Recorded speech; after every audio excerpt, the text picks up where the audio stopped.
Alrighty, ladies and gentlemen, it's time for me to talk about Duet Night Abyss and the big situation that I've been seeing with a lot of accounts. I am seeing people absolutely brick their progression and basically throw tens of hours down the drain following some of the worst advice possible when it comes to progression in this game. You might notice on my screen over here, I have Psyche. I have her weapon. And frankly, right, that means that I've been somebody that's been able to clear things like the Immersive Theater, go on into the endgame, and actually, you know, get all the rewards possible, knowing that it's a time-limited endgame mode. Immersive Theater is the one that I'm talking about over here. And you'll notice that there's been a lot of advice floating around. There's been a lot of either, I'm not sure if it's content creators or just like websites like GameMade or something like that are just rushing their materials. But the thing is, there are a lot of people that are making the wrong investment decisions, and as a result, greatly delaying how long it's going to take them to unlock characters like Psyche, to be able to engage in the skin gacha, and do all of those different things. And so first and foremost, what I wanted to do was actually break down where all those common pitfalls are, how to avoid them as a player, and, well, and just be honest, how to not throw away tens of hours of the game's progress away just because you aren't keeping up to date with things like how the end game works, so on and so forth. So let's go ahead and get it started right here. So when it comes to the endgame modes and how to acquire units like Psyche, what you need to do is go to Echoes of Missteps after the combat menu and then take a look at the Immersive Theater. This is only unlocked after completing Chapter 2, where you're in Lanza Fortress and you get to see the other MC that's in the game. That's when you unlock this whole thing. And when you go ahead, you go through the end game, you're not going to have any restrictions at all as you're doing the first 7 acts of what you can call the classic repertoire. This is like the easy one. And you'll notice there are no restrictions and stuff over here. You can use any teams you want. You see that I used a berry over here, then an outsider over here. No big problems. But then you get into the featured repertoire, and this is where the story begins shifting. This is where you actually unlock up to 20 secret letters for Psyche. And after unlocking all of them, you typically are able to, and after unlocking all the secret letters, actually use her as a character. This requires you, however, to build some carefully crafted teams. Let's just go ahead and take a look at how these elemental buffs work. You'll notice that in Hero's Odyssey and Hero's Way Home, which are 2 different stages, you have recommended elements. Let's read this out. Damage from advantaged elements is increased by 400%, while damage from non-advantaged elements is reduced by 50%. Yes, ladies and gentlemen, DNA unfortunately has a massive amount of elemental shilling. And if you don't use the element that the stage is basically asking you to use, you go from a 400% damage bonus to a 50% damage increase. And that is absurd. That is a huge difference in your overall damage. And the thing is, you'll have people that are telling you to do terrible things for your progression, like build Lisbell, Illumino DPS, when the shield elements are Animo and Pyro. The real correct decision to be making is to invest in Animo DPS characters and then Pyro DPS characters, because that is the restriction that you have in these first 3 acts over here. It's the same on both sides. That's actually why I built a Yale and Oliver to be able to tackle this content. And guess what? He trivializes this stuff. Then you get into the Immortal repertoire, and this is where you get even more copies of Psyche. You can see I've only gotten like the first introductory ones. And guess what? The restrictions loosen a little bit, but you still gotta use an Animo or a Pyro character. And if you don't, then you're still subject to the same massive damage losses that you would get from not using them. And that's the whole thing, right? That's the whole situation. And that's why being able to invest properly, invest in the right characters, is so important for actually clearing this endgame. But the unfortunate part about all of this is that, again, I don't know if it's because of content creators, I don't know if it's because of early guides or early resources, but the number of people that have been demanding that I build this character because you get a bunch of her copies for free and you get a bunch of her secret letters for free is ridiculous. This character, at this moment in time, is a complete waste of fucking time. There is no reason at all to do anything like grind her secret letters, to invest more into her build, to focus on things like her demon wedges and stuff like that, grind out Lumino ones. There's no point. because you will do all of this grinding. You will be investing all of these resources, all of this time into a unit that you literally can't even use in the end game because she's going to be dealing 50% less damage in every single stage you decide to use her in for the next goddamn, I don't even know how long this is. I think there's 24 days left in this theater reset. There's 20, let's just check it out. How long? 22 days left in this theater reset. So you are going to be in the early stages of the game doing absolutely fuck all with this Lisbell unit for the next 22 days. And you want to know the best part about all of this? You have no idea what the shield elements are going to be for the next reset. God forbid it's not Lumino. God forbid it's something like Hydro, right? And something like that along the lines. Imagine if it's Hydro and Electro as the next set of shield elements. Wouldn't that be crazy? Then you'll have to go a whole goddamn 2 months not be able to use this unit in any bit of endgame. And that would be kind of awful, wouldn't it? That would be kind of crazy. It would be a little bit cooked, actually, if we're frankly being real over here. So, because there's been a massive amount of misinformation spreading, of people telling you, go grind this unit's secret letters. Go grind all of her best demon wedges. Go ahead and also invest in things like her, and this is the funny part, go invest in things like her consonance weapon. Oh, you gotta get all the best consonance investments for this character. There's no reason to. You are. And the funniest part is, this is actually breaking your account. The only way to get consonance weapon upgrades is in the Mystic Maze, where you spend a limited resource thread of time. And guess what? There's a lot of people that purchased these melee weapon consonance demon wedges, right? There's a lot of people that did that because they're following some guides on how to invest properly in Lisbell, when there's absolutely no fucking reason to. And where you should be spending your stuff is actually on these, the range consonance weapons. Because guess who uses this? Psyche. Yeah, Psyche's the one that uses this. So you should actually be taking all your stuff over there. So yeah, that's what's going on. Now that we've gotten into what the big problem is, and now that we've gotten into how a bunch of people are absolutely breaking their progression and wasting tens of hours on the game by investing in units like this, let's talk about the actual good units that you should be investing in if you want to progress in the endgame. Example number 1 is going to be Outsider. Yes, ladies and gentlemen, you get a copy of this guy for free, and then you also get his weapon for free as well. And if you're not taking this guy to the maximum level possible and just maxing out his skills, I would dare say you could ignore this one completely. Just level it up until you unlock this node. All it does is increase the skill duration. Not really necessary. You should be getting this guy leveled up and good to go because he's a DPS that will carry you on the right side of the immersive theater, all 3 stages. And then once you use him to carry those 3 sides, you can just unlock Psyche and then let her finish up the Animo DPS carrying. That's great. That's awesome. It works out very well. Another character for the Animo team you should be investing a shit ton in is going to be your Daphne. It's not like to the point where she's like level 60, but enough to actually get all of these different passive bonuses leveled up. Because boy, oh boy, she's a little fucking broken. Yeah, she just gives a 40% crit rate boost to the entire team for existing. Pretty good. And then she also does like some other weird shit, like with her kid. I mainly just use her for this, and then I kind of forget everything else that's going on. She also heals, which is good for Psyche, lets you stay in her butterfly form forever. Very, very good stuff. Next up, you're also going to want to invest in, once you get Psyche at the very least, Truffle and Filbert. Because they have one of the most absurd damage boosts I've ever seen. They just buff damage by 61%. And that is pretty damn solid, especially when you have the Psyche on your team.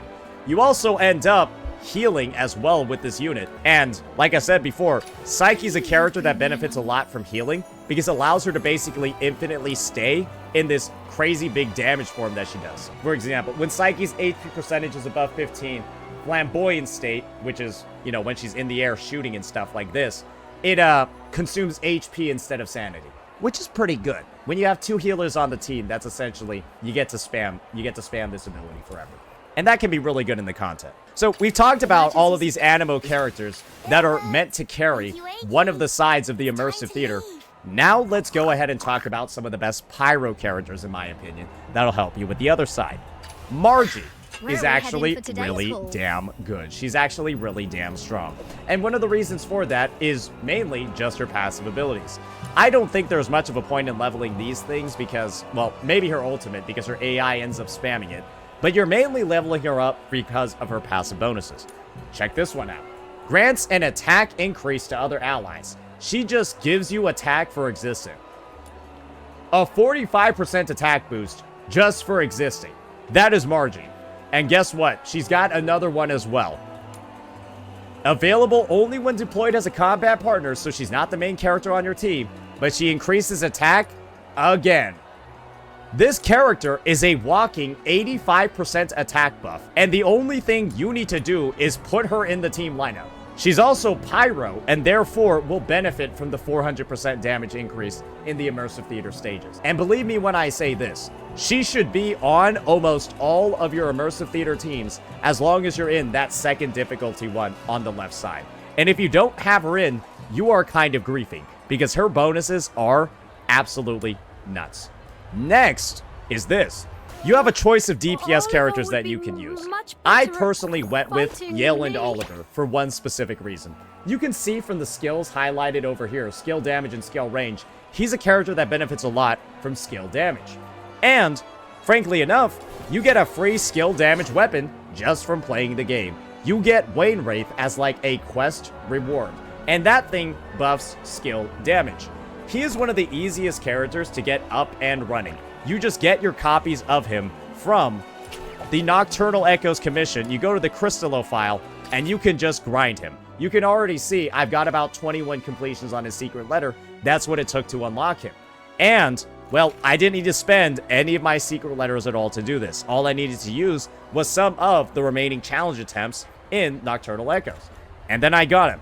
However, if you're somebody that has a shit ton of secret letter clues, like me, let me just show you how many I have. I could purchase up to 148 secret letters for a character if I wanted to.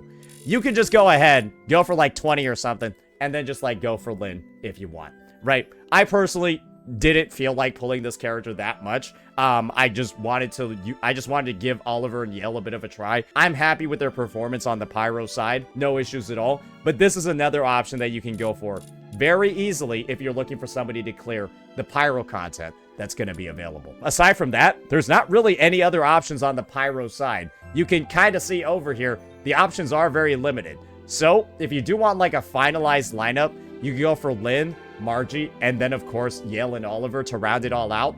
But as you can see from my prior clears in the game mode, you don't actually need both DPS characters to get good results. You can even see I use my Yale and Oliver, and then I use the MC, because the MC has some damage bonuses built into their kit. I used a Lumino character, yes, but they're just a support. They also have some built-in survivability and an ultra shield of their own. So, yeah, I just use the MC and Margie, use my Oliver, and then absolutely trivialize this content. I think we have a video about that on the channel itself, where you can see the actual gameplay if you're interested. But that's the thing. You only really need these Pyro teams for these first 3 acts that are in the featured repertoire. But then once you get beyond them, the game mode actually gets less limiting, because all you need is one team, and both Pyro and Animo will apply. So if you have a really well-built Lynn, you can use her here, or if you just unlocked your Psyche, which is pretty easy to get, by the way, if you just unlocked your Psyche, then you could just go ahead and, well, use her. And that's exactly what I did. Right? And you're noticing that I'll use like a combination. I used Margie a little bit for her attack buffs, but then I quickly converted and started using Truffle and Filbert. Because when you use this combination of Daphne and then Truffle, then you basically end up with a Psyche that never runs out of her ultimate, and she's spamming it forever. And, well, she can steamroll most of the content in the game. Another thing to talk about in the Immersive Theater are some of the exclusive buffs that many of the stages have. They'll have buffs like things like Increase all allies' range damage by 50%. Enemies take 80% damage. 80% less damage. This reduction diminishes by 2% each time they take damage from a ranged weapon. Just be aware of all the different types of debuffs or buffs that are available. Sometimes you really want to use weapons. Sometimes, as you can see over here, you gain a skill damage increase. And so that's why characters like Oliver, who are entirely skill damage, can work out very well too. This is going to be the highest difficulty Immortal repertoire. And it's clear, right, that they're actually giving you both buffs that you had in the prior stages. But this is just something that you got to keep in mind as well as you're building out your teams and you're building out your units to prioritize the right investments in the right places for the endgame content. And this is the thing. You can't make the complaint of, oh, this is too shield, or, oh, this is really supporting one character type over the other. You can't make those complaints because this is also not a gacha game. It swings both ways. Yeah, that easy excuse that we could use before to hand wave difficulty in the end game of, oh, I don't have the unit this is designed for. Well, you can just farm the fucking unit whenever you want in this game. So genuinely, there are no barriers to you completing the end game except for time. And yes, a lot of people have wasted a lot of fucking time when it comes to this game. They're not going to be happy about that. What you're going to notice is that you will hit a bit of a wall on Act 6 because the enemies are level 92. And one of the big things about this game is that the lower level you are relative to your enemies, you deal way less damage. So I just think that Act 6 and beyond is just not possible until you reach trial level 55. And do keep in mind, I made all that progression. That's where I'm at trial level 49. And the only thing that's currently preventing me from completing more immersive theater floors is, well, simply being under level. And that's it. Not that big of a deal, but this is the thing. This is pretty much proof on this account that you should be able to get to those levels in the immersive theater. But unfortunately, a lot of people, like I said before, have wasted all their fucking time grinding for units that they cannot even use in the game mode. I cannot tell you the number of times that I've been doing these covert commissions, co-op, right? When you repeat the stages, you can see what secret letters other people are deciding to run. The amount of Lisbells that I've seen on those secret letters is nauseating. People genuinely think that just I-6ing a character, getting the 6 dupes of them, is going to be enough to clear the content. It won't be. And this is the thing. You guys are all, if your goal is to complete the end game, or like complete the game, and not just build Lisbell, if building Lisbell is your only goal, go for it. I think that's a little bit weird, but it is what it is. But if your goal is to complete the end game, building Lisbell is literally the worst fucking thing you can do. And I just want people to be aware of that. Other characters that I think are worth building, but maybe not dedicating a lot of resources towards, a good idea is also Rebecca. Not for the end game, but from being able to utilize her to farm so that you can speed up the time it takes for you to farm for your other character. This is a character that's, I think, is definitely worth it to get the levels in, just because her ability to clear AoE content, or defense content specifically, is absolutely unmatched, and she's worth going for anyways. But other than that, very low priority unit. Very low priority unit. You can keep them just for their supportive abilities, but not really that important. High priority unit. High priority unit. Very high priority unit. Good to level up as well, but he will be replaced by Psyche. He's a good idea to level up as well if you're looking for a Pyro DPS. And she's like the best unit in the game for the end game. Any other units that I see in here, she's also good, but we talked about her. She's not even available yet. She's a waste of resources currently. She's also a waste of resources. She's not good either. You gotta be like level 80 to even unlock this guy, so it's not worth talking about. She's also somebody that's gonna work as well. But she's a bit more of like a tanky sort of character, not really a raw DPS, but she's usable too. He's a waste of resources, and she's also currently a waste of resources. So, yeah. I just want people to be aware of where they're going to be wasting time, because that's the main thing you waste in this game. It's time. I just want people to be aware of where they're wasting time by investing in certain units with the design of this current endgame. I'm not saying that the design of the endgame is good. I kind of wish there was less of a focus on shilling certain elements, and I wish more characters were usable at a certain time. Or if they were going to shill 2 elements like this, the endgame resets are shorter so that more characters have an opportunity to be usable. I would prefer that, but it is what it is right now. And I'm just telling you, with the current state of how this endgame is designed, what characters are absolutely not worth spending any resources at all in. And I think a lot of people are getting disillusioned with getting multiple copies of Secret Letters for her for free, and they're wasting all of their time trying to build her. And the thing is, I'm just gonna be honest, you will get nowhere in the endgame doing anything at all with this unit. And people should understand that. So yeah, that'll be that for this one, ladies and gentlemen. I know it was a bit of a rapid-fire, fast-paced guide, but this is, in my opinion, some of the best advice you can have if your goal is, right, to get characters like Psyche, to clear the endgame, and, of course, right, knowing that it's time-limited how you can acquire her, get the biggest head start that you can. So, yeah, that'll be that for this one, ladies and gentlemen. We got some spammers in the chat over here, and I take that as my signal to leave. I'll see y'all next time. Let me know what you all thought about this one. Peace out.